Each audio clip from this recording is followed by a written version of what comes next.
ಗುರುವಾರ ನಾನು ರಾಯರ ಮಠಕ್ಕೆ ಹೋಗಿದ್ದೆ. Hi hello welcome back to my channel. Hi friends, ಎಲ್ಲರೂ ಹೇಗಿದ್ದೀರಾ? ಐ ಹೋಪ್ ಎಲ್ಲರೂ ಚೆನ್ನಾಗಿದ್ದೀರಾ ಅಂದ್ಕೊತೀನಿ. ನಾನು ಚೆನ್ನಾಗಿದ್ದೀನಿ. ಏನಪ್ಪ ಇವತ್ತಿನ ವಿಡಿಯೋ ಮಾಡ್ತಿರೋದು ಅಂತಂದರೆ, ಗುರುವಾರ ಇತ್ತಲ್ವ, ಹಾಗಾಗಿ ನಾನು ಟೆಂಪಲಿಗೆ ಹೋಗಬೇಕಾಗಿತ್ತು. ಗುರುವಾರ ನಾನು ಮನೆಯಲ್ಲೆಲ್ಲ ಕ್ಲೀನ್ ಮಾಡಿ, ಮನೆ ಪೂಜೆ ಮಾಡಿ, ಮನೆಯಲ್ಲಿ ಅಡುಗೆ, ಮಕ್ಕಳಿಗೆ ಸ್ಕೂಲಿಗೆಲ್ಲ ಕಳಿಸಿ ಆಮೇಲೆ ನಾನು ಟೆಂಪಲಿಗೆ ಹೋಗಬೇಕಾಗಿ ಬಂತು. ಸಾಯಂಕಾಲ 6:30 7 ಗಂಟೆ ಆಗ್ತಾನೆ ಬಂತು.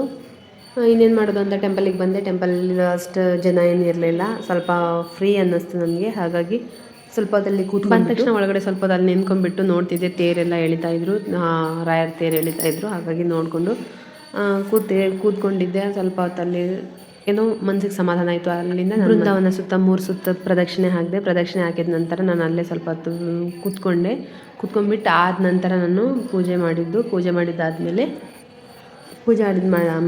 ಅಲ್ಲೇ ಕೂತ್ಕೊಂಡಿದ್ದೆ. ನಮ್ಮ ಮಗನಿಗೆ ವಿಡಿಯೋ ಮಾಡು ಅಂತ ಹೇಳಿದ್ದೆ. ಅವ್ನು ಹೆಂಗೆ ಬೇಕೋ ಹಂಗೆ ಮಾಡಿದ್ದಾನೆ, ಪರವಾಗಿಲ್ಲ, ಹೆಂಗಾದರೂ ಇರಲಿ ಅಂತ ನಾನು ಈ ವಿಡಿಯೋನ ಅಪ್ಲೋಡ್ ಮಾಡ್ತಾಯಿದ್ದೀನಿ.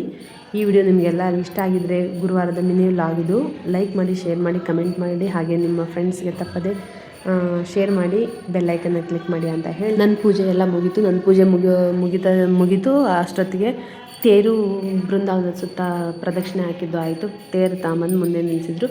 ಮತ್ತು ಆರತಿ ಆಯಿತು. ಆರತಿ ಆದ ನಂತರ ಬೃಂದಾವನದ ಸುತ್ತ 3 ಸುತ್ತು ಪ್ರದಕ್ಷಿಣೆ ಹಾಕಿರೋದು. ಇದು ತುಂಬ ಹೊತ್ತಾಗುತ್ತೆ ಅಂತ ಇದು ಮಾಡಿದ್ದೀನಿ.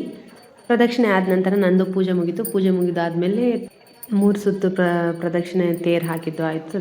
ತದನಂತರ ಗೀತೆ ತಂದರು. ಭಗವದ್ಗೀತೆ ತಂದಿದ್ದಾದಮೇಲೆ ಮತ್ತೆ ತೇರು ಸುತ್ತ ಪ್ರದಕ್ಷಿಣೆ ಹಾಕಿಬಿಟ್ಟು ಅಲ್ಲಿಂದ ಮತ್ತೆ ಪೂಜೆ ಎಲ್ಲ ಮುಗೀತು. ಪೂಜೆ ಮುಗಿದ್ಮೇಲೆ ನಾನು ಸ್ವಲ್ಪ ಹೊತ್ತಲ್ಲೇ ಧ್ಯಾನ ಮಾಡ್ಕೊಂಡು ಕೂತ್ಕೊಂಡೆ.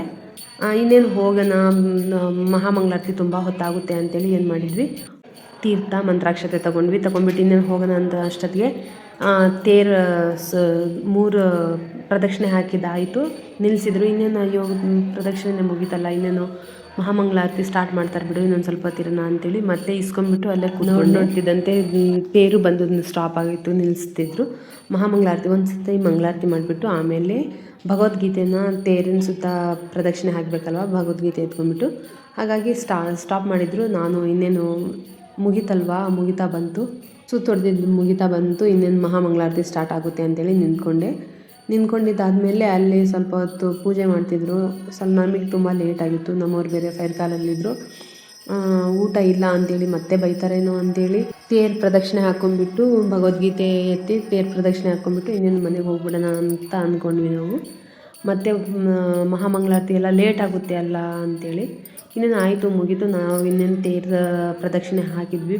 ತೇರು ಪ್ರದಕ್ಷಿಣೆ ಎಷ್ಟು 9 ಏನೋ ತೇರು ಪ್ರದಕ್ಷಿಣೆ ಆಯಿತು. ತೇರು ಪ್ರದಕ್ಷಿಣೆ ಆದ ನಂತರ ಭಗವದ್ಗೀತೆ ಎತ್ಕೊಂಬಂದು ಎಲ್ಲ ಪ್ರದಕ್ಷಿಣೆ ಹೆಣ್ಮಕ್ಳು, ಪೂಜಾರಿ ಎಲ್ಲರೂ ಪ್ರದಕ್ಷಿಣೆ ಹಾಕಿದ್ದಾದಮೇಲೆ ನನಗೂ ಕೊಟ್ಟರು. ನನಗೆ ಕೊಟ್ಟಾಗ ಅಲ್ಲಿ ಏನೋ ಹೇಳಿದರು. ಏನಪ್ಪ ಅದು ಅಂತಂದರೆ, ಇದನ್ನೇ ನಾನೀಗ ಹೇಳಕ್ಕೆ ಹೊರಟಿರೋದು. ಸೀರೆ ಹಾಕ್ಕೊಂಡೇ ಇರೋ ಹೆಣ್ಮಕ್ಳು ಭಗವದ್ಗೀತೆನ ಎತ್ಕೋಬಾರ್ದು ಅಂತ ಒಂದು ಮಾತು ಹೇಳಿದರು. ಇನ್ನೊಂದು ಶರ್ಟ್ ಹಾಕ್ಕೊಂಡಿರೋರು ಭಗವದ್ಗೀತೆ ಮತ್ತು ತೇರನ್ನ ಮುಟ್ಟಬಾರ್ದು ಅಂತಲೂ ಹೇಳಿದರು. ನನಗೆ ಅಲ್ಲಿ ಸ್ವಲ್ಪ ಮುಜುಗರ ಆಗೋಯಿತು. ಸರಿ ಆಯಿತು ಬಿಡು ಅಂತೇಳಿ ಇಸ್ಕೊಂಡ್ಬಿಟ್ಟು ಕೊಟ್ಟರು. ಭಗವದ್ಗೀತೆ ಎತ್ಕೊಂಡ್ಬಿಟ್ಟು, ಭಗವಂತ ಒಳ್ಳೆಯದು ಕೆಟ್ಟದ್ದು ಎಲ್ಲ ನೀನೇ ಅಲ್ವಾ ಅಂತ ಹೇಳ್ಕೊಂಡ್ಬಿಟ್ಟು ಪ್ರದಕ್ಷಿಣೆ ಮುಗಿಸ್ತಿದ್ದಾದಮೇಲೆ ಇನ್ನೇನು ಮಹಾಮಂಗಳಾರತಿ ಸ್ಟಾರ್ಟ್ ಮಾಡ್ತಿದ್ರು. ನನ್ನ ಬ್ಯಾಡ್ ಲಕ್ ನೋಡಿ, ಮಹಾಮಂಗಳಾರತಿ ತೊಗೊಂಡು ಬರಲಿಲ್ಲ ನಾನು. ಮುಂದೆ ರೋಡಲ್ಲಿ ಬರಬೇಕಾದ್ರೆ ಯಾವ ಕೆಲಸನೂ ಕರೆಕ್ಟಾಗಿ ಆಗಲಿಲ್ಲ, ಎಲ್ಲ ಡಿಸ್ಟರ್ಬೆನ್ಸೇ ಆಯಿತು. ಭಗವಂತ ಅಂದ್ಬಿಟ್ರು, ನನಗೇನೋ ಇದು ಮಾಡಿಬಿಟ್ರು ಅಂದ್ಕೊಂಡೆ. ಯಾಕಂದರೆ ನಾನು ಮಹಾಮಂಗಳಾರತಿ ಬಿಟ್ಬಿಟ್ಟು ಹೋಗ್ತಿದ್ದೀಯಲ್ಲ ಅಂತ ಆಯಿತು. ಅಲ್ಲಿಂದ ನಾನು ಇನ್ನೇನು ಮಾಡಿದ್ದು, ಲೇಟ್ ಆಗುತ್ತೆ ಅಂತ ಯಾವತ್ತೂ ಬಿಟ್ಟಿಲ್ಲ, ಇದೇ ಫಸ್ಟ್ ಟೈಮ್ ನಾನು ಬಿಟ್ಟಿದ್ದು ಲೇಟ್ ಆಗುತ್ತೆ ಅಂತ.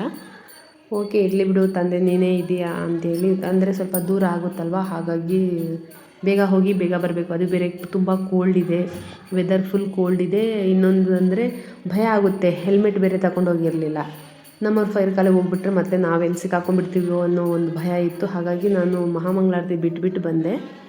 ತುಂಬ ಬೇಜಾರಾಗೋಯಿತು ಮನೆಗೆ ಬಂದಾಗ. ಆದರೂ ಏನು ಮಾಡೋದು, ಒಂದು ಸಲ ಹೆಂಗೆ ಎಡವಟ್ಟಾಯಿತು ಅಂದ್ಕೊಂಡು ಅಲ್ಲಿಂದ ನಾವು ಆಚೆ ಪ್ರಸಾದ ಎಲ್ಲ ಕೊಡ್ತಿದ್ರು. ಬಟ್ ಪ್ರಸಾದನೂ ಇಸ್ಕೊಳ್ಳಲಿಲ್ಲ, ಏನೂ ಇಲ್ಲ. ನನಗೆ ತುಂಬ ಫೀಲ್ ಆಗೋಯಿತು. ಇದೇ ಫಸ್ಟ್ ಟೈಮ್ ಈ ಥರ ಫೀಲ್ ಆಗಿದ್ದು. ಇದನ್ನೇ ಹೇಳಕ್ಕೆ ಹೊರಟಿದ್ದು ನಾನು. ಫೀಲ್ ಆಯಿತು, ಇನ್ನೇನು ಮಾಡೋದು ಅಂತೇಳಿ ಆಚೆ ಬಂದು ನೋಡ್ಕೊಂಡ್ಬಿಟ್ಟು ಗಾಡಿ ಮೇಲೆ ಡೈರೆಕ್ಟಾಗಿ ನಾವು ಮನೆ ಬಂದು ಸೇರಿದ್ವಿ. ಈ ಥರ ನನ್ನದು ಗುರುವಾರ ಮಿನಿ ವ್ಲಾಗ್ ಇತ್ತು. ಈ ಗುರುವಾರದ ಮಿನಿ ವ್ಲಾಗ್ ನಿಮಗೆ ಎಲ್ರಿಗೂ ಇಷ್ಟ ಆಗಿದ್ರೆ ಲೈಕ್ ಮಾಡಿ, ಶೇರ್ ಮಾಡಿ, ಕಮೆಂಟ್ ಮಾಡಿ, ಹಾಗೆ ತಪ್ಪದೆ ಬೆಲ್ಲೈಕನ್ನ ಕ್ಲಿಕ್ ಮಾಡಿ ಅಂತ ಹೇಳ್ತಾ ಮುಂದಿನ ವಿಡಿಯೋದಲ್ಲಿ ಮತ್ತೆ ಸಿಗೋಣ ಅಂತ ಹೇಳ್ತಾ